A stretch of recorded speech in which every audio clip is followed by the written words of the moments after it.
तुम्ही कर्जमाफीची घोषणा केलेली आहे, पण प्रत्यक्षात कधी लागू होईल आणि ज्यांचं 2 लाखाच्या वरचं कर्ज आहे त्या बाबतीतही स्पष्टता आहे. ते कधी असं आहे की आता मी घोषणा केलेली आहे, त्यामुळे त्याबद्दल कोणाचे मनात संभ्रम नाही. काही लोक वेगवेगळ्या गोष्टी पसरवण्याचा प्रयत्न करतात. कोणी म्हणतं राष्ट्रीयकृत बँकेची होणार नाही, कोणी म्हणतं जिल्हा बँकेची होणार नाही, कोणी म्हणतं या सोसायटीची होणार नाही, कोणी म्हणतं त्याची होणार नाही.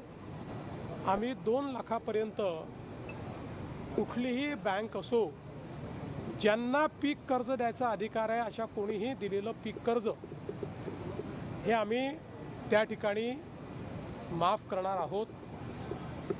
केवळ आमचा प्रयत्न हा आहे, माफी शेतकऱ्याला द्यायची आहे, बँकेला नाही. त्यामुळे शेतकऱ्याला फायदा झाला पाहिजे याकरता त्याच्यावर आम्ही वर्किंग करतो आहोत. आम्ही यापूर्वीच सांगितलेलं आहे की 30 जूनच्या आधी आपण कर्जमाफी करणार आहोत.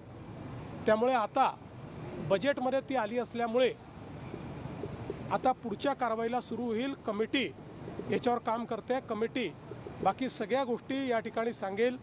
एवढंच सांगतो, जुन्या कुठल्याही कर्जमाफीपेक्षा चांगली ही कर्जमाफी असेल.